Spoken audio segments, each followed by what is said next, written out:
You are listening to The Overwhelmed Brain. Today's episode is brought to you by GetOutOfTheMess.com. Quality attorneys at established law firms for about $20 a month. Not $2.50 an hour? How is that possible? Are you annoyed by affirmations? Are you tired of that same old, rehashed personal growth advice that all seems to boil down to, think positively and all your problems will go away? If affirmations feel like lies and positive thinking feels like denial, then I want you to get ready. The Overwhelmed Brain is here to help you create the life you want now.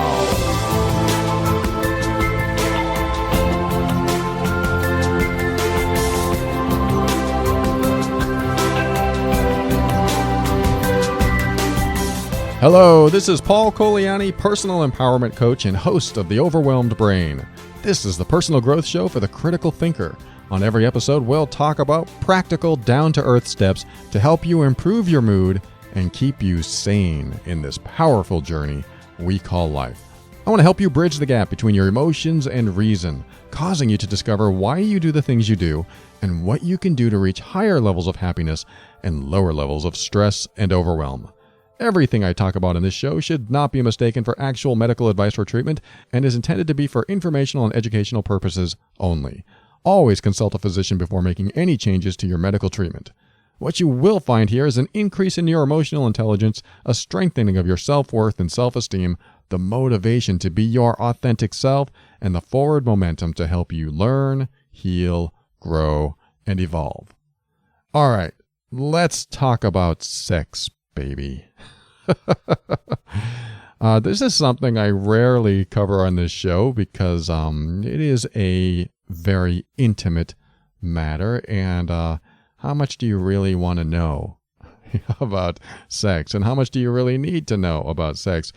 And am I going to talk about the details, those dirty little things that we do behind closed doors? Well, some of us do behind closed doors, others don't, but we're not here to talk about those people. I want to talk about when sex actually starts. I know it's odd to say it that way, but sex actually starts nowhere near the bedroom. Sex actually starts nowhere near you starting to undress. Sex is not about undressing and making things happen, at least the workup to it. Let's put it this way. Foreplay can be minutes, hours, days, weeks, and even years before sex, or at least good, healthy, enjoyable sex can be had. Because there are people that need the emotional buildup, the emotional charge, and the emotional connection with sex, as opposed to other people that just want that raw physical desire fulfilled. And I'm sure there's a lot of people in the middle between that, between the emotions, between the physical desire, because I think what happens when you have the ultimate best sex life you can have is that you feel good throughout. And on top of that, you aren't bringing in insecurities into your sex life. I think a lot of us do that, right? We bring in our insecurities into our sex life, and then we can't enjoy it as much as we'd like to. So there's a lot to talk about here, but what I want to focus on really is when sex actually starts. So if you have kids and they listen to the show and they're like, what's this sex thing? Well, it might be a good time to talk about it or not. Totally up to you, but we're not going to get graphic here. I'm going to keep it very low-key and tame, but hopefully provide information that if you need it, if your sex life isn't all that it could be, maybe this will help. So let me re-emphasize something.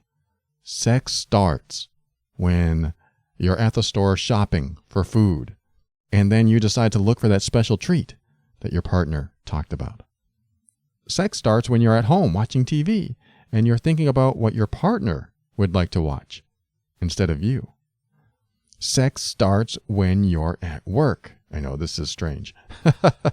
And you go on your lunch break and you decide to send your partner a thinking of you text. Sex can also start when you're taking a walk wondering what needs you can fulfill for your partner. Now, this isn't about manipulation. This isn't about what specifically can I do to turn my partner on so that I can get my sexual needs fulfilled. It's not about that at all. This is actually coming from a genuine place. And like I said, the example I used, when you're at the store and you're shopping and you go, I wonder if my partner would like this. And then you bring it home and they go, wow, you thought of me. That was very nice. That activates chemicals in their brain and their body that aren't really directly associated with let's have sex, although that can happen. They're associated with good feelings. They're associated with love. They're associated with, wow, this person's really treating me right. And especially the feelings of wanting to be with this person, wanting to be with you. And if they want to be with you, that means they typically want more of you. They typically trust you more. They feel safe with you.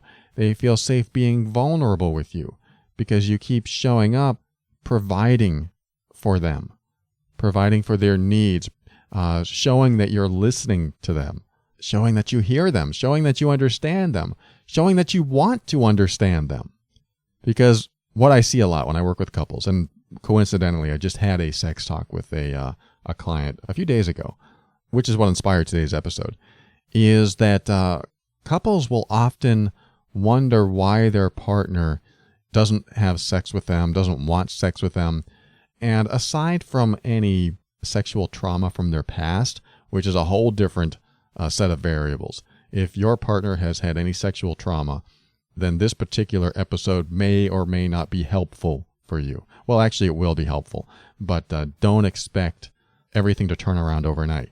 Sexual trauma, sexual abuse, child sexual abuse, all of that carrying into relationships really affects people at a deeper level, and there's a lot more going on there. So if you're in that kind of situation, that's more one-on-one. That's a different episode about sexual abuse, but not necessarily this particular episode, although I do believe this will help. But back to what I was talking about. If you ever question, why won't my partner have sex with me? You know, of course, there's a number of variables that can take place. There are actual times when a headache is real.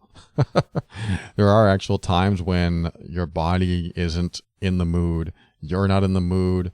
Work has tired you out. Other people have bothered you, and you still have these bothers inside of you. You still have these triggers inside of you. All kinds of things. But let's just say that that's not apparent, and you just want some good old-fashioned, happy, fun sex with your partner. The buildup is more important than the sex itself. In fact, I would venture to say that if you really want a healthy sex life, make everything but sex as healthy as possible. Because when it comes to sex, sex is the end-all, be-all byproduct or end result of everything that has built up to that point. And it is the culmination of every minute of every day that has led up to this point. Now, that's not necessarily 100% true, but what you're doing when you're not having sex is you're building a bigger picture of the relationship. If you argue a lot and you never come to an agreement on anything or many things, then the bigger picture of your relationship is mostly argument, uncomfortableness, unpleasantness, and now it's time to have sex. What are you bringing into the sexual part of your relationship? You're bringing this big picture. And if you have a big picture that is mostly negative, then sex is one of those things that either one or both of you just want to get over with. And that's not fun. That's not the way that you want it to go. You want it to be fun and enjoyable and great. You want it to be what you want it to be. I mean, we all know what we want sex to be. We want it to feel good. We want it to be intimate. We want it to be a little wild, sometimes erotic, and all these things that really turn us on. But the big picture is what you bring into the bedroom. The big picture of your relationship. This is why I go to sex starts way before you even think about it. It forms the big picture of your relationship. And sex can be great when you define it the same way I define love. I believe that love's best definition, at least the way I see it, is supporting your partner's happiness. So if you treat sex that way, supporting your partner's happiness, then you know where I'm going. Then what that means is you go at the pace they want, you figure out what turns them on, you listen for every single noise they make, and you take note, and you think, hey, they liked that. I'll be sure to do that again. You do that 90% of the time, you're going to have a better sex life. You focus on what your partner wants. You focus on pleasing your partner, even at the expense of your own pleasure. Stay with me. I'm not going to leave you there. You focus on your partner's pleasure, even at the expense of your own pleasure, even if you don't, quote, get any. You do that, you are more likely to create a more passionate, more intimate, much deeper sexual experience with your partner. Because guess what? Anyone who gets treated that way, who really feels like their partner wants them to be happy, wants them to be pleased, is going to want to return the favor. Now, this isn't always true. Sometimes there's the pleaser and then the taker. If you have a relationship where one's the giver or the pleaser and the other one's the taker, then it may not ever equalize. It may not ever come to a balance, and you have to consider if that's what you want in your life. But when you have two people that believe in reciprocation, then the one who focuses on nothing but pleasing their partner and making sure their partner is happy is also going to receive the same treatment. But the idea is to go into sex without the expectation of receiving it. If that sounds odd or bad because you think, well, I want it too, then I just want you to try it. Because sex is a problem when there are trust issues. For example, and I see this in a lot of heterosexual relationships where the woman will not be able to trust her partner because her partner wants sex for himself, not really caring too much about if the woman gets pleasure from it. It's from a very selfish place. I want to be satisfied. And the partner might even say, I deserve to be satisfied because sex is a very personal thing.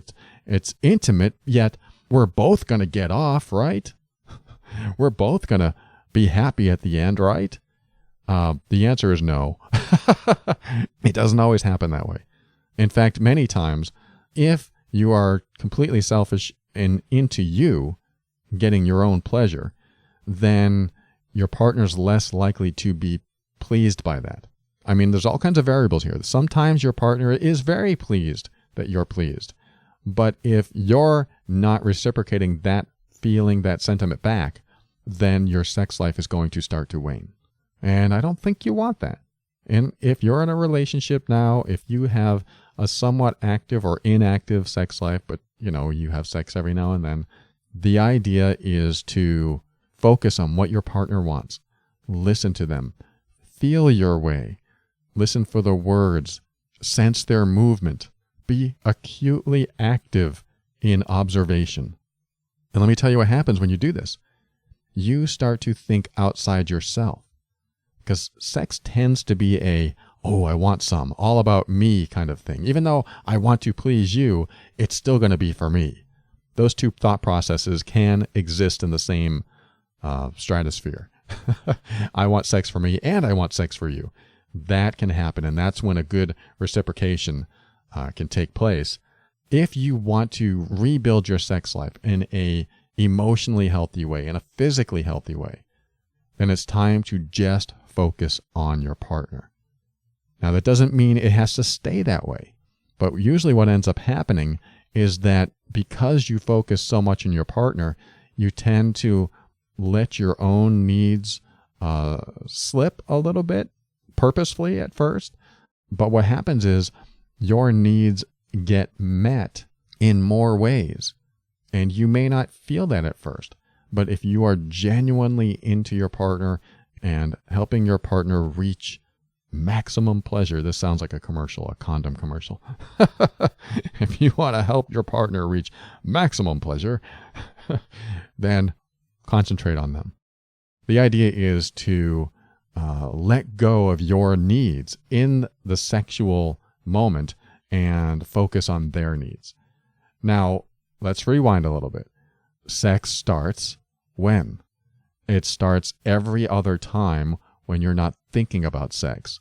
It starts when you take the time to think about your partner and making them happy and doing things that show that you listen to them, that you understand them, that you want them to be satisfied in life. Not just with certain things, but with everything. You support their path and you support their journey. And the more you do this outside of the bedroom, the better they'll feel inside. The more they'll trust you, the more they'll feel vulnerable with you. And the more vulnerable someone can feel with you, the more intimate you can become sexually, and the more pleasure you derive sexually. Because sex is like one of the most vulnerable activities that you can have with someone else. Because now you're letting it all hang out. You're exposing it all. And now you're going to make different noises than you make when you're talking in public. It's going to be a whole different you because you're in a different state. You're in that hopefully ecstatic state. Now, let me talk about when sex can and can't or might not work. There are several types of people, especially when you have sex in your relationship, that make it work or make it not work. And I'm just going to go through these and see where we go with them. One couple might have a dominant person along with another dominant person. Typically, when you have two people butting heads like that, it can work. Sometimes what you'll find is that they're both just aggressive and they both appreciate the dominance of each other. I don't have the facts to back up what I'm saying right now, but I can't imagine a dominant person and another dominant person really having a deep emotional connection. There's always some sort of, superiority game or fight for leadership or alpha, and that may or may not work. So if you're in that type of relationship and you're getting along great with your dominant partner, let me know. And then you have the dominant and submissive. Now, the dominant and submissive can work a lot better than the dominant and dominant. If you have someone that really appreciates being submissive and the other person really appreciates being dominating, then you have a leader and a follower, more or less. Now, I'm not talking about whips and chains, but that can also be part of it as well. I'm not going to talk about S&M, but when I say dominant and submissive, I just mean the personality type. Someone's more dominant. What they do with it, if they turn into a fetish, that's something else for another day. And then we have passive and passive, and also passive and aggressive. I guess we could have aggressive and aggressive as well, but that's very similar to dominant as well. But the aggressive person is very self-centered, very self-focused, and probably shares a lot with the dominant person. But sometimes you can be dominant and still observant and caring about what your partner wants and needs. But typically the aggressive person just cares about themselves. I just want to get off. I just want to make it happen. I just want this for me. It doesn't matter too much what my partner gets as long as I get what I want. And there might be a thought process of my partner's going to feel pleasure no matter what I do. And if you think that, that is illogical. That is thinking that will create a big rift in your romantic life and your sex life. So I would highly recommend, if you think that your partner is feeling pleasure just because I'm doing this, and you're not listening, you're not observant, you're not aware, and you're not taking mental notes when you're doing certain things that they really do like, then you may not be pleasing them at all. You may find out that you are just going through the motions for yourself, but they're not getting anything out of it. I guarantee you, if you are like this, if you are not concerned about what they get out of sex, that you will probably not be in a relationship that you enjoy for too long. Unless you just totally don't care, you're unempathetic and just are selfish and just don't care about what they think. The relationship might last if they choose to stay in it, but it's not going to be enjoyable probably at all and will break down and eventually disintegrate. So you have all these personalities, the dominant and the aggressive and the passive. Oh, I didn't talk about passive. Passive is like, oh, anything's fine. We can just do anything you want. Typically, if you are passive like that, I would highly recommend you start to figure out what you like and share that with your partner. No matter who you are, you should always share what you like with your partner so that it's good. I mean, if what you're seeking is possible. I mean, if you have requests that just aren't possible, then that's a different story. But you could at least talk to them, and within the confines of what you have available to you, what resources you have, and the person you have with you, then you can discuss what you enjoy. Some people are nervous to discuss sex with their partner. Some people don't want to discuss sex at all, like it's some religious belief that they have, or discussing sex is taking away from it, taking away the intimacy, taking away the romance. I think it's okay to discuss what you do and what you don't like. Now, is there a certain time to do it? Should it be in the bedroom? Well, you could bring it up while you're getting in the mood and just offer it as a suggestion. Now, this really goes for couples who do have some sort of communication going on in the first place, some sort of honest, open communication. If you don't even have that outside of the bedroom, then you're not going to have it in the bedroom. That's why it's so important for sex to start way before you get in the bedroom and work on all this other big picture relationship stuff so that when you're in the bedroom, it becomes a lot more comfortable to, I don't want to say discuss, but, get an understanding of from your partner and for yourself. So, with those personality types, the dominant and submissive and the passive and the aggressive, I've created in my mind what I would consider the perfect personality type for both partners. If you can be attentive, receptive, observant, and accommodating, I believe that you can create a very, very good sex life. Because when you're attentive, you're catering to their needs. You want to help them derive pleasure from the experience. When you're receptive, you're listening, you're open, you're making sure that when they say something, you're not offended by it. I'm sure that has happened a lot, right? Like, you want what? Instead of saying that, just be open, be receptive, and listen. Because the more receptive you are, the safer they'll feel sharing with you. And then you have observant. When you're observant, you're listening, you're feeling, you're sensing their movements. As you do something, it's you're checking for stimulus response. Like, when I do this, you move that way. When I do that, you make this sound. I might even say, hey, did you enjoy that? And then I'll take a mental note. And then, of course, accommodating, meaning you do what you can to accommodate what they want. When you're accommodating, you are really making it about them. So there's one tiny perspective of sex that would make a massive difference in your life if you're not already applying some of these principles. Like I said, sexual trauma creates an entirely different set of variables and requires a different approach. And it's very similar to some of the things that we talked about here, but there's a lot more safety and trust required, needed, a lot longer time to accommodate, be attentive, be observant, and be receptive. Just things take longer when there was sexual trauma. And I would add to this personality type complete patience and understanding. So if you are with someone who's had any type of sexual trauma, add patience and understanding as well.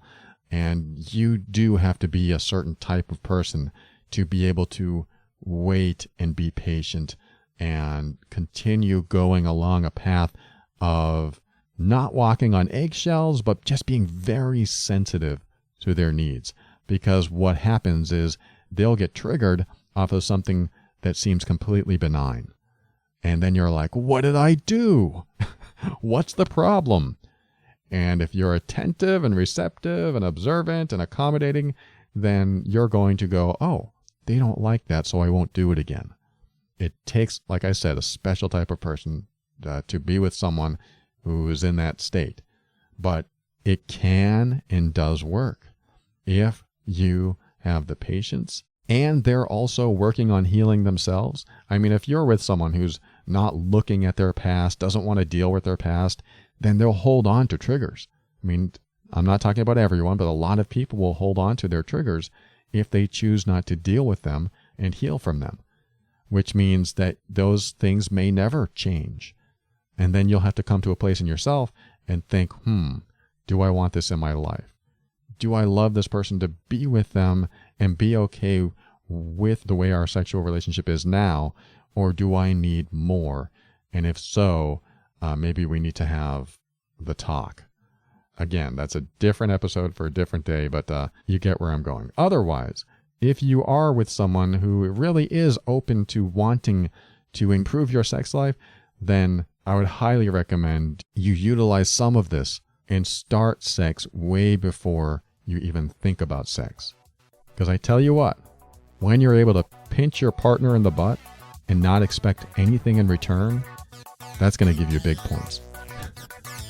I hope this helps you. Let's get to our next segment called Ask Paul right after this.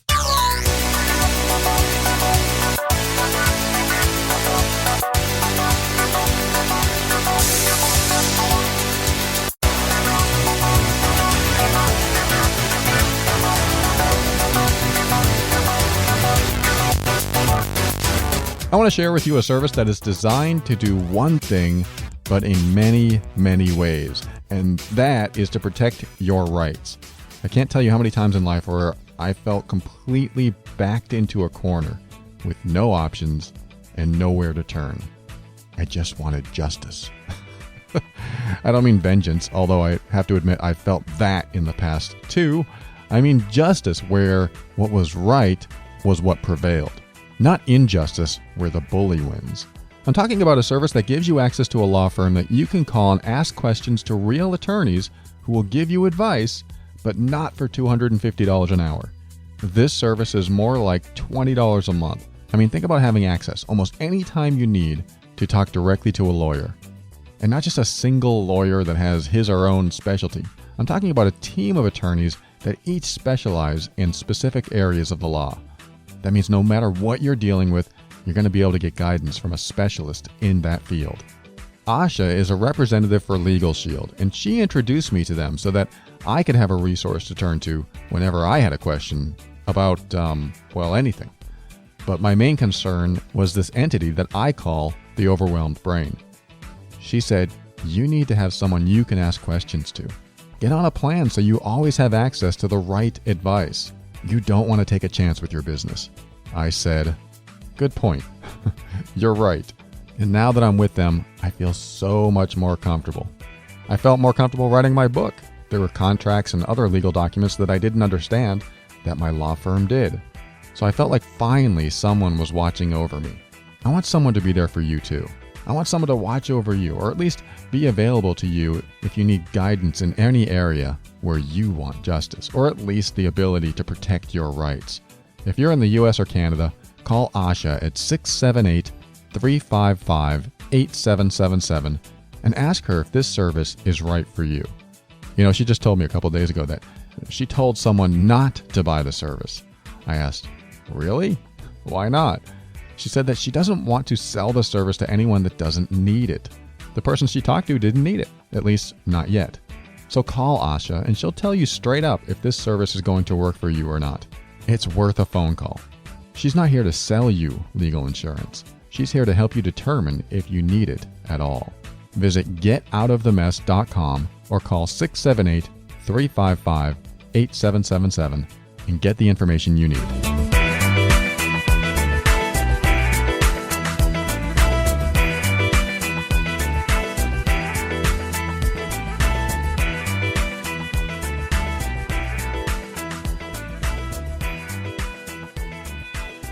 Welcome back. This is Ask Paul. This is where I read a listener email on the air and do my best to help them through a challenge.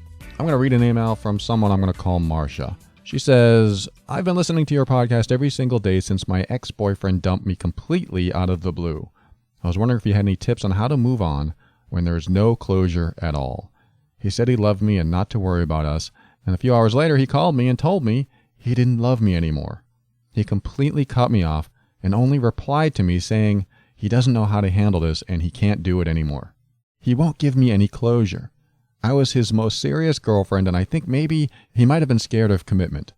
I was more ready for the future than he was. I'm having so much trouble moving on and accepting that he completely changed in the span of one day. He said he was stressed the week before, and he was cold and snappy at every little thing I did, but he still said it wasn't me. Then suddenly he blamed me for all the problems we had, and he told me that he was trying, but that was never enough for me. I never asked him for anything. All I wanted was his love. We were living together, then he decided to move out suddenly. Naturally, I got upset. He then blamed me because he regretted the move and told me I was too much. Now he's already talking to other girls, and I've been struggling with suicidal thoughts due to not feeling good enough. What's wrong with me if I can't keep someone who said he would never hurt me like my abusive exes did? He made me feel responsible for all of this and left me to deal with it all on my own, and now I'm drowning under the weight. I try to think of the future, and I just feel like I'm going to screw up every time I take a step outside. I have trust issues now that I'll meet other guys and suddenly think they're going to do the same thing and just run off. He did everything for me at the start, and I did my best for him. I supported him in his hobbies. I gave him rides. I did the cooking, the cleaning. I understand we broke up, but I don't understand why he did it the way he did it. He just ran off, and he didn't even see me face to face to tell me. I feel like I will never move on and find a way to heal from this open wound. He just left me sitting there, not even knowing a reason why it ended. I want to hate him to make it easier, but he really made me believe he would never hurt me. All right, Marcia, thank you so much for sharing that. And, I can totally relate. In my first long-term relationship, I honestly believe that it was going to last forever. I believe that this relationship was great and there were no issues whatsoever. And then one day it ended and I was thrown off course, not knowing what to do next, wondering why I was unlovable, why someone would leave me, what's wrong with me. And it was all about not feeling worthy, not feeling lovable. And it sounds like maybe you're in that space too. So I'm sorry you feel that way. I really am, because that feeling is not fun. That's a nasty, yucky, terrible feeling when someone dumps us, when someone leaves us. And then there are all kinds of negative attachments to it, like when they leave us, and now they're talking to other people. When my first girlfriend left me, in just a few months, she got married to someone else. So I had the impact of her leaving and the next impact that, hey, she's married and probably happy again, and here I am in my misery. But let me tell you what happens and what maybe should happen with you. One of the things that you said is that you wish you had closure. I think one of the biggest mistakes we make when someone breaks up with us is that we ourselves don't create the closure. We wait for it. We wait for their next step. We wait to see what they're going to do next, just in case they come back to us. I mean, this is if you didn't want the breakup and you still have feelings for them. Maybe if I say the right thing, maybe if I do the right thing, maybe they'll be by themselves thinking about how great the relationship could be, or maybe they want to try again. And so we wait for that closure. And then a week goes by, then a month, and then a year. And if we haven't gotten that closure yet, we hold on to pain. We hold on to stagnation. We are in a rut until that closure comes from outside of us. Closure doesn't come from anywhere but inside of you. Now I know, for example, that you can say, well, if he said this, then that would bring me closure. And you might even look at my first long-term relationship and go, well, she got married, so you have no choice but to accept that she's no longer available and she's not coming back. And I could go, yes, but I still have to create the closure. And the reason being is because I have to come to terms with what I am seeing, what I am perceiving, what is happening. I have to come to terms with myself to say, oh, because that happened, I need to make a choice. It's a choice. Closure is choosing to close the door of one part of your life and open it to a new part of your life or another part of your life. Closure is a choice, because what happens is, even if I'm going to lay out this scenario, even though it might be unpleasant. Let's just say that your boyfriend broke up with you, and then a week later he died. That's not pleasant, especially because you still had feelings for him. And now you don't know why he broke up, and now there's absolutely no chance of him coming back. Let me ask you this. Would you hang on to the idea that he would come back? It's a dumb question. I know it is, but would you hang on to that idea? It's a simple yes or no. The logical answer is, well, no, I wouldn't hang on to the idea that he would come back because he's not here anymore. He's gone. And when you think that way, what choices do you have? You have very limited choices.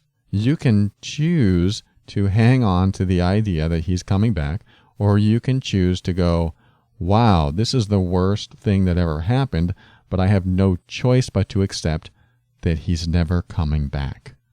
Now, what'll happen in that moment when you make that choice is that the door will be closed. It won't be entirely locked and welded shut, not yet, but it will be closed, because closure sometimes is the hardest decision that you don't want to make. Closure is an acceptance of something you don't want to accept. Sometimes. Closure is when you get to a point of, wow, I can't move on unless I close that door, unless I close that chapter of my life. I can't move on. So I'm going to hang on instead. This is why some people grieve for years. When someone dies in their life and they grieve for years and years and years, you might be able to pinpoint why that is, because they refuse to close the door and accept that their loved one really died. I refuse to close the door because if I accept that he really died, then it's true. I don't know what to do with that. So I don't want to go there. I don't want to visit it. I just want the door to stay open, because letting it go means what? Means pain. Means you'll reach the height of pain. You haven't reached the height of pain yet until you've reached closure. When you come to closure, the height of pain, in this example, hits you. It's the precipice of pain. You're climbing the pain mountain, and it's getting harder and harder as you reach the top, the precipice, and go, oh my God, there really is no way back to what I had. And that closure comes, whether you like it or not. And then you're able to start the downhill journey where it gets a little easier after the hardest pain you've had to experience. I want you to think of it in those terms, because if you depend on someone else to give you closure, you'll never reach it. What I'm saying may not be 100% true, because it is your choice to make. You have to make that choice. Now, I know where you're going with your letter. You're like, why did he do this to me? He promised me he would treat me right. He promised this, he promised that, and he didn't pull through. This is an unfortunate fact about life, is that sometimes people commit to things and then they break their commitment. I mean, that is a fact of life. I hate to say it. It doesn't change throughout life. When I got with my wife, the promise was that we would be married for the rest of our lives. And then she changed her mind. She didn't want to deal with it anymore. She wanted to get out of the relationship. She chose to change her mind. Do I look at her and go, what? You promised. I want vengeance. Like I was talking about in the commercial. I want vengeance. No, I didn't do that. I came to a realization of myself that sometimes I make commitments and I can no longer keep them because what was originally my perception is no longer my perception. What was originally my wife's perception in our marriage was I was this sweet, unconditionally loving, non-judgmental guy, non-emotionally abusive guy. Turns out I was judgmental. Turns out I was putting her through emotional abuse. I know this now, but back then, when we were starting, I didn't show this side of myself to begin with. And even when it started coming out, she thought, well, maybe it's just a fluke. Maybe he's just acting this way because he's upset. And then a year later, she saw more of it, and she was hoping I'd change. And then a few years later, she saw more of it. And then we had conversations about it, and she was still hoping I would change. And I was telling her I'm trying to change, but it never happened. And I'm willing to bet that in your relationship, you might have seen clues as well to his behavior. Well, he's doing things that I don't really like, but maybe he'll change. Maybe it'll get better. Or he did promise me that he would treat me right. So you're always looking for good references instead of identifying what could be signs of the relationship degrading. You're always looking for those good references, hoping it works out. So we tend to ignore or turn a blind eye to what doesn't fit in the relationship, what doesn't work in the relationship. But the point is, we all have the ability to make a commitment and break that commitment because what we perceived at the time is no longer true. And it probably has nothing to do with you. It probably has nothing to do with you, Marcia. It probably has something to do with him. Like, I went to this relationship thinking that I would find a submissive, subservient girl that is not going to argue with what I want in this relationship, is going to support me and is going to leave me alone when I want to be left alone, is going to give me sex whenever I want it. He may have had all these fantasies of what the perfect relationship was for him. And no matter what you did, even if you showed up in every single way possible, his criteria might have changed or increased over time. He may have found nuances about the relationship or being in a relationship, like always having someone around. Doesn't matter if it's you or the Pope or anyone. He might not like having someone around all the time. There's all kinds of things that we go through that change our criteria over time, change our values over time. When I was in high school, I dated someone who smoked cigarettes. And at that time, I was like, I don't really care. Just don't smoke around me and chew some gum before we see each other. Later on, I developed a value of I don't want to be with someone with cigarettes. So here I am committing to a relationship with someone who smokes cigarettes, and my values change, and my criteria changes. And now I don't want to be with someone who smokes cigarettes. I'm not saying that's a good or a bad thing. I'm just saying that's not what I want in my life. So that's what I would seek when I was single, someone who didn't smoke cigarettes. But it shows that my criteria had changed, just like your criteria changes over time. Even when you get into a relationship with the most perfect person, there's always going to be something that either bothers you or that you wish was a little different or something. Yet it's just who they are. We're all unique individuals with our own likes and dislikes, and we will not match 100%. Ever. Ever. We're not going to match 100%. Some people can handle what doesn't match. Some people can handle the mismatches, and some people can't. And they think it's either a threat to themselves, to their identity, doesn't make their relationship the way they want it. Some people are perfectionists. They want perfection in their partner. That's what I used to do. I used to want perfection out of my partner. And no matter what she did, it was never good enough. But that doesn't mean I'm unlovable. That doesn't mean you're unlovable. We have to give someone the gift of choice. We have to give someone the gift of what's right for them may not be what's right for us. We also have to realize that it's not only about love. I can say, I love you so much and I'll never leave you ever. But if you decide to bring drugs into my house, how am I going to commit to that original statement that I said, that original promise? I won't be able to. I'll be like, what? There's drugs? Yeah, but you said you'd love me forever.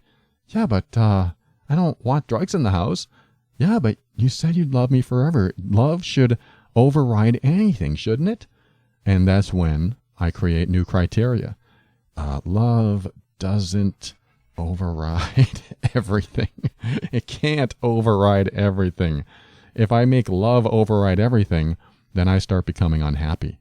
Then I start playing a victim more and more, and being a victim more and more. Being a victim to my own lack of commitment to myself. Like, we can commit to someone else, but first and foremost, you commit to yourself.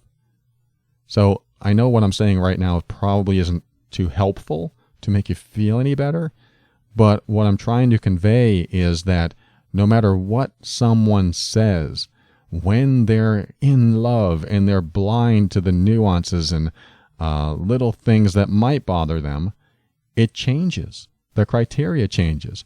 Your criteria changes. Their criteria changes. Little things change. So everything needs to be consistently and continuously evaluated as you go along.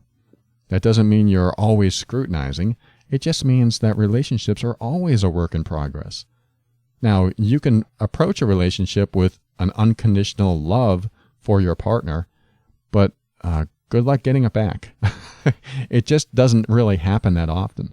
Unconditional love usually happens with moms and dads and children, and sometimes it doesn't, or the love goes in one direction and not the other. But sometimes you'll find parents that, I don't care what my son did, I don't care if he killed 1,000 people, I still love him and I still think he should be out of jail. So there is that kind of unconditional love. No matter what they do, I will still love them. But then when you do that, you're almost bordering on I'm open to abuse. I don't care how many people you sleep with, honey, as long as you love me. I will love you no matter what. I mean, in a romantic, intimate relationship. I don't care how many people you sleep with, as long as you bring your love home to me. I mean, how many people are going to say that? They're not. So the idea of love overriding everything just isn't true. I mean, if it's true for you, then you're probably not in a sexual relationship. You're probably in a companionship of some sort, or a family relationship of some sort. You know, I could be wrong, but in every healthy romantic relationship that I've ever been exposed to, the criteria changes when a person makes different decisions that are outside of what the other person expected or outside of their values. So reevaluation needs to take place. It's just like what my wife did. She committed to me, she married me, and then 4 years later, she's reevaluating if she wants to continue being in a relationship where she feels bad all the time. I don't want her to feel bad all the time. So why would I want her to be in a relationship with someone, me, who makes her feel bad all the time? When we were talking about it, when she was discussing divorce, I didn't want it to end, and I didn't necessarily go along the path of, hey, I don't want you to feel bad, so don't be with me, because I was in the moment. I was feeling hurt. I was feeling rejected. I was feeling unlovable. But she still wanted what she wanted for herself, to seek happiness, to seek peace and satisfaction in life, and I wasn't a part of that plan. So what did I do? What did I have to do? It all comes back to closure. I'm not going to receive the closure I want from her. I will never hear the exact words from any of my ex-girlfriends or my ex-wife that I need to hear to reach closure. Never. Because when they left me, I didn't want to hear, this is the reason I left you. I wanted to hear, I'm coming back, I made a mistake. That's what I wanted to hear, and that's the only thing that would have given me closure. That's not going to happen. It could, but most of the time, that doesn't happen. So what do we have to do? We have to close the door. We have to choose closure. You have to choose closure. You have to say, today, we're not together. Today, he's not with me. Today, we are not a couple. So I must close the door today. And you might think, what if he changes his mind in a week? Great. Then you reevaluate it then. But today, if you keep the door open, then you keep the door open to pain. You keep the door open to feeling less worthy than you are. You keep the door open to feeling less lovable than you are. And when you keep that door open, you're in that rut. You're in that stagnation. So it's very critical that you create the closure and don't wait for it outside yourself. Waiting for closure outside yourself is like waiting for someone else to change so that your life will get better. That is a formula for disaster, a formula for a miserable life. Do not wait for someone to change for your life to get better. You have to make the changes in you, which means you might have to close doors on people because they are not taking the actions you want them to take. And how do you know if they're ever going to take those actions? I say give yourself a deadline. If you just broke up and then 3 weeks go by and you're like, maybe he'll come back, or maybe she'll come back, or maybe something will happen and we'll get back together. If that thought process is in your mind, then give yourself, another 2 weeks. And say, if it doesn't happen on this date, I'm closing the door. That's it. When my wife left me and I asked her the question, is there a chance that we can ever get back together? She looked around, she thought about it, and she said, no. And as much as that hurt, I was climbing the mountain of pain and I finally reached the precipice. I decided to close the door. And the very next day I was contacting the family court to find out how to get a divorce. And I didn't want to do it. I did not want to do it. But I knew that the path to healing was to create closure. So that's what I did. I went through the pain. I went through the hard steps to create the closure for myself. No one will create closure for you. You need to do that. So if you're still looking for, why he did what he did and the reasons and why he didn't keep his commitment to you, here's another angle.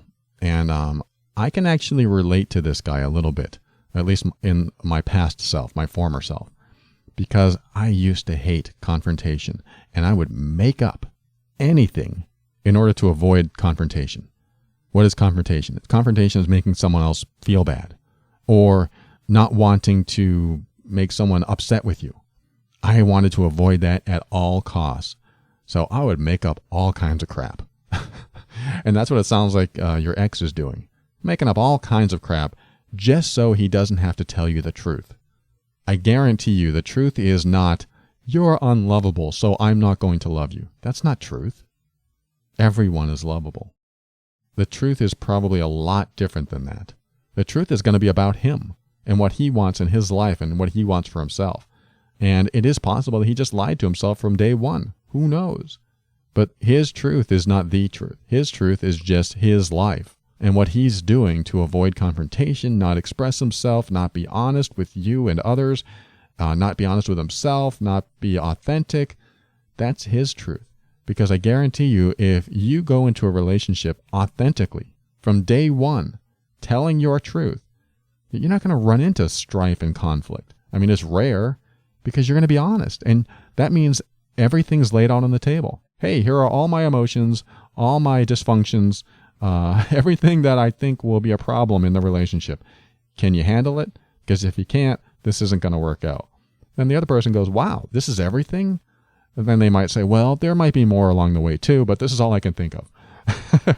Okay, well, that doesn't bother me. That doesn't bother me. That bothers me a little bit. Let's talk about that. That bothers me a lot. Let's talk about that. And then you talk and you're open and you're honest. And you talk about your fears. You talk about what you think repels other people. I mean, how many times do we talk about that? What I think repels people for me is, whatever comes out. And they might go, what? You think that repels people? That doesn't repel me. And you might be surprised by some of the things. I mean, that's what I told my girlfriend when I first met her. Look, I'm broke. I live with my mom. I'm doing work that's not making any money. If you still want to talk, great. Otherwise, I wish you the best. And she laughed. She thought it was honest. And I was like, what? This is the first time I've ever been that honest, that transparent with anyone. You know what that's done for our relationship? It has given us a strength to be honest with each other, to be expressive with each other, to be genuine. And, we still had hiccups. We still had obstacles. And as they showed up, we talked about them. We brought them out into the open. And we still do that today. Like one of the things I demand from her is to never hold things in. Yes, you can go aside and process for an hour or two or even a day. But by the next day, I want to know what's going on. Don't give me silence. I want to know what's happening. Even if you think it'll offend me or make me upset or even make me leave, tell me what's going on. Put it on the table. Let's work with it. When we don't have something to work with and you sweep it under the rug, it becomes an underlying, unresolved, unspoken negative influence in our relationship. Because you know what happens, right? Your partner does something that makes you upset, and instead of saying something, if you don't choose to say anything, you hold it in. And then you have this underlying feeling with you all the time, and you keep thinking about what they did or what they said, and this underlying feeling tends to fester inside of you. And then you're lashing out for different reasons than the original reason. And then pretty soon, maybe a few weeks or a few months later, you're upset with them and you don't even know why. It's because of the original festering that takes place when you first repress and not choose to confront. You don't want to do that. You don't want to keep that stuff inside of you because that can last years and years. And now you have original pain that you never addressed. And then when new triggers come and new emotional pain comes up, you have to deal with that emotional pain, but you still have the underlayer of that festering negative influence. And that is completely poisonous to your relationship, and it will degrade. This is what happens when you don't show up authentically. And when you don't show up authentically, your partner's probably not going to either. I mean, it can happen. I chose to show up authentically in this relationship, and it took my girlfriend a while to trust that that's how it really is, because she's not used to it. She's not used to people just being honest, being expressive. I mean, I'm sure she's had relationships like that, but to be able to trust your partner, to be vulnerable with them, to be completely expressive, to be completely authentic, that takes special people, which is why it's important to find out if they are that special person on day one, or at least as close to day one as you can, because when it comes out later and you're choosing not to confront and you hold it in, then the festering continues and on and on and on. So Marcia, let me just close it with this. You are absolutely lovable. You are absolutely worthy. And you have to show this to yourself, because to meet someone who says they love you in one instance and then the next they say they don't, that's not really loving you. That doesn't mean you're unlovable. It just means that they are incapable of showing you authentic love. This guy is incapable of doing it. So if he says to you next week, I'd like to come back, I made a mistake, I would be very, very wary. The red flags go up. This is him going, well, I didn't get what I was looking for anywhere else, so I'm just going to come back to you. Hopefully you have enough self-worth and self-love that you don't allow people like that back into your life, because that really might be what it comes down to. How much do you love yourself to not allow people who can't be authentic with you into your life? How much do you value yourself so that you don't let in people that give you these mixed signals? Mixed signals, that's immaturity. Mixed signals is, I'm afraid to express how I really feel, so I'm going to give you a mixed signal so that you can't really tell what's going on. I want you to feel confused. Mixed signals have no place in romance, in my opinion. Don't be with someone who gives you mixed signals. Once you get the mixed signal, you have some closure. You can choose to go, whoa, this guy gives mixed signals. I want you to be straight up with me. And then they go, no, I really do love you. I really do. And then 3 days later, no, I really don't love you. Now you have your answer, giving you mixed signals. This is a person that is incapable of making a commitment to you. They're incapable of it. It's their thing. It's their issue. It has nothing to do with your worth and your lovability, if that's a word. This person is not for you. This is where you choose to close the door so you don't hold on to the pain. Non-closure can be the continuation of pain. It's unfinished business. And in romance, you don't want unfinished business. You want to make the decision to close the door or not. You want to make the decision for closure. Don't wait for someone else. There's so much more we could talk about here, Marcia. I know there's some deep level pain going on, but please do show love for yourself. Don't let people in that give you mixed signals, and don't just settle for people that give you enough. You deserve the best. wait for the best, because the best comes when you are loving and compassionate to yourself first. Thank you again, Marcia. I appreciate you. And thanks for listening. We'll be right back. I'll say some thank yous, and then we'll close the show. Back in a moment.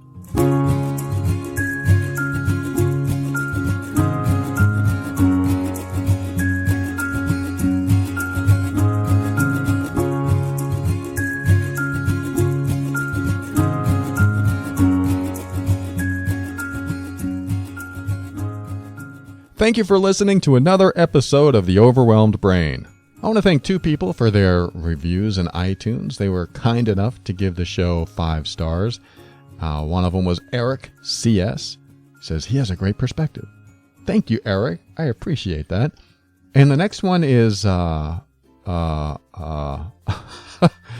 Giggle Bucket Tickle Muffin. Okay. Now, that is a heck of a iTunes username. This person gave the show 5 stars and says, I'm no expert, but something about this podcast is really special. It's all substance, very little fluff, and a lot of heart. I just think it's wonderful, and I'm so happy it exists. Smiley face. Well, thank you, Giggle Bucket Tickle Muffin. That goes right along with our first segment about... Oh, no, I better not say it. Thank you so much for your reviews in iTunes. I appreciate that. I also want to thank today's sponsor, GetOutOfTheMess.com. If you're in the U.S. or Canada, call Asha. She'll let you know if you need this service or not. 678-355-8777 for your chance to have access to a law firm for a very, very, very extremely low monthly subscription of like $20. I think it's like $24 for the family plan. I know they do small businesses. There's other plans they have available too. It's worth it. 678-355-8777. And I just want to do a quick mention of the Overwhelmed Brain book, The A to Z of Self-Empowerment. Just imagine all the key components I talk about in this show in a single book that you can carry around with you and, highlight, mark up, pencil, all that kind of stuff. And of course, they have it on ebook and Kindle as well. So check it out. Go to Amazon or Barnes & Noble or go to the website, theoverwhelmedbrain.com, and click on the picture of the book. It's on the right-hand side, along with the Amazon link. There's actually an Amazon link on the website. If you're using the Amazon link, you are supporting the show.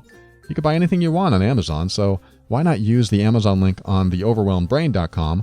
And every time you do that, gives us some pennies on the dollar that helps us keep the show going.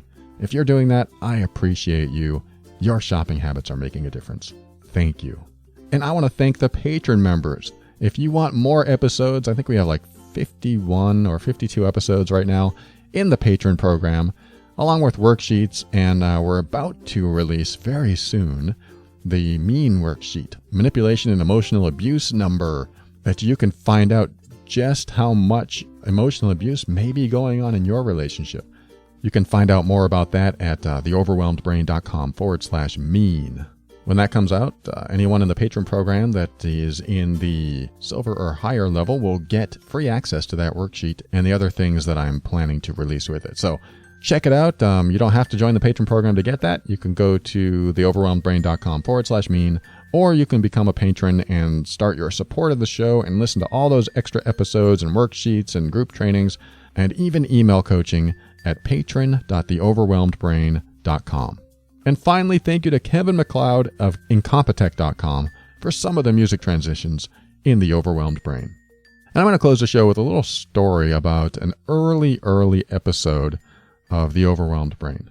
I don't know if you've ever heard of Jordan Harbinger. He hosts the Art of Charm podcast, which has evolved over, the decade that it's been on the air. It's one of the oldest podcasts that I know of, and he is right now, and has been for many years, the number one podcast in, I think, the self-help and maybe even the health categories of iTunes. The Art of Charm podcast is one of those podcasts that has evolved in a way that I really appreciate. And Jordan, I had on the show way back in I think 2013.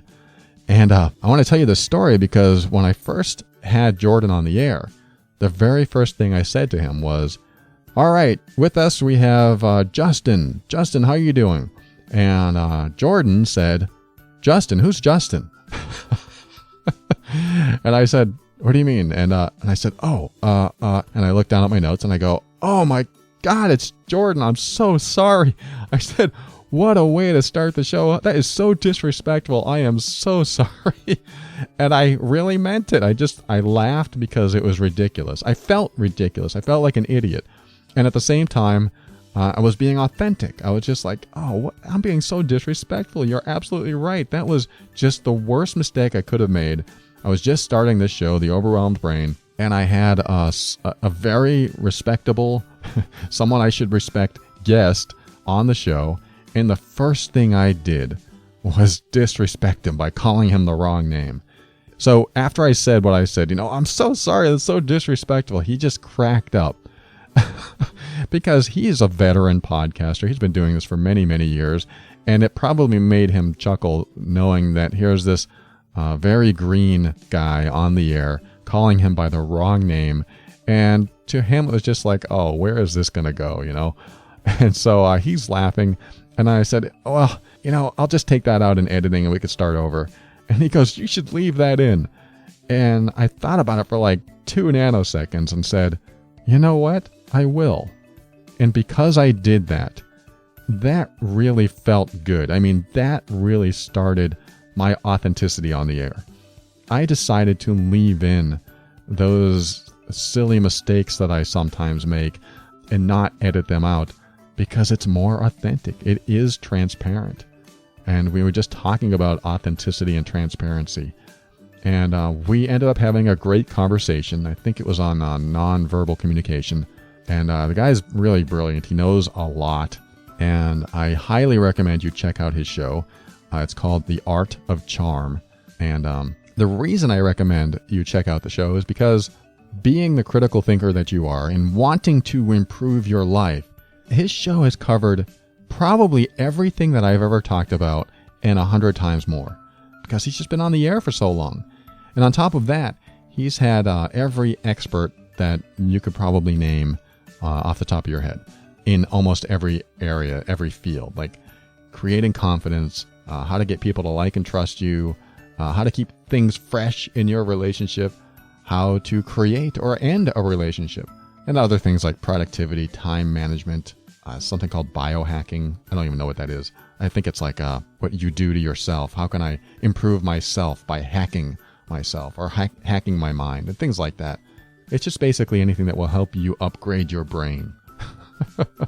But my main focus here is that after that interview, after that blunder that I did with Jordan and our post-interview talk, after it was done, I still felt bad. I was like, of all possible ways that this could have started, I made like the biggest broadcasting mistake I could ever make. I just thought that this is it.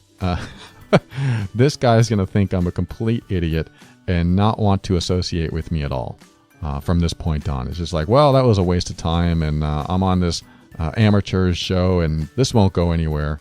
Yet since then, we've become friends. I mean, we're friends online. We're friends on the phone. We've never met in person, but I consider him a friend.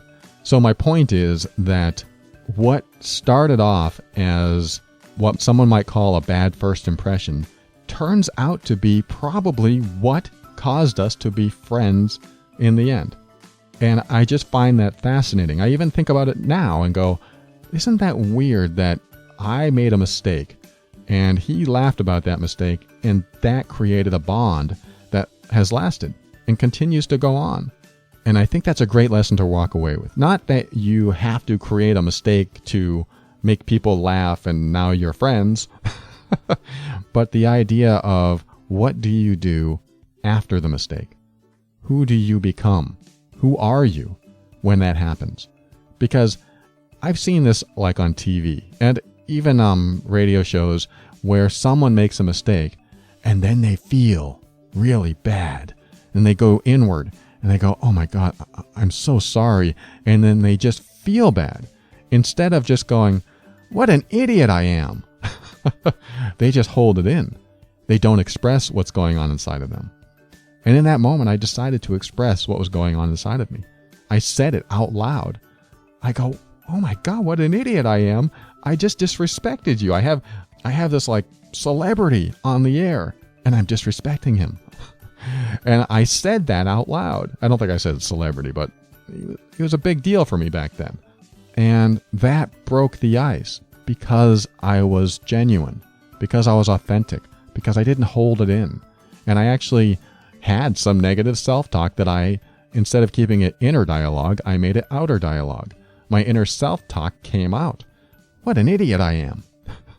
That was stupid. That was disrespectful. And when that inner self-talk came out, I couldn't repress it. I couldn't bury it. It didn't become a festering underlayer of emotions. It came out. And I'm going to put words in Jordan's mouth here, but I really believe that he saw that as authentic and knew that he was talking to someone that wasn't going to play a mind game or hide the truth. It was an acceptance of the imperfection of us humans. That's how I think I see this. It's the acceptance that I am imperfect and that I don't mind telling you how imperfect I am, how many mistakes I make. I don't mind telling you, hey, I made an error. I mean, this works when in regular jobs too that I've had over the years. When I've chosen to fess up to my mistakes and say, look, I just made the biggest mistake and here's what I'm going to do to try to fix it. But I just wanted to let you know I made this mistake. When I do that, I've always received compassion. I mean, sometimes I'll get yelled at, but because I was willing to allow my imperfections to show to the world, just like I do on this show, I tell you many, many stories, and I allow all my imperfections, well, most of my imperfections, we're going to be honest here, most of my imperfections out onto the air. But for the most part, I just tell you what I do in my life and tell you the mistakes I made. Heck, I even tell you that I was emotionally abusive to my wife. I let you know because I want you to feel comfortable in your imperfections too. You're not perfect. You're not perfect the way you are. I mean, that's like the opposite of what we hear, right? You're perfect just the way you are. You're not. You're not perfect, and be okay with that. And flaunt it. Flaunt your imperfections. Let people know about them. I'm being semi-serious here. I don't know your situation. I don't know your job. I don't know your friends and family. But don't be afraid to let some of you out into the world.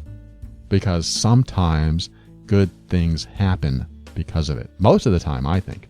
I think when you let your real self, your authentic self, out into the world more and more, guess what? You attract authentic people back. And you find that your circle of friends and family, the closest people to you, are more authentic than if you had not been a genuine, honest, authentic person. If you chose to put on a mask and be someone else, put out a different persona, guess who you're going to attract? I'm not going to say. I'm just saying that the more in integrity you are within yourself, the more people of integrity you attract to you. And you're attracted to as well. Because if you are hiding behind some sort of disingenuous mask, you'll probably end up also being attracted to people also hiding behind that disingenuous mask. Because they don't really want to show their real selves. You don't really want to show your real self. So you feel comfortable around people who don't want to show their real selves. And then later on you go, they didn't show me their real self. They didn't show up as authentic. Well, think about who you are, how you show up, and that might give you some answers. So there's my Jordan Harbinger experience. And the first time I realized that authenticity was a path for me.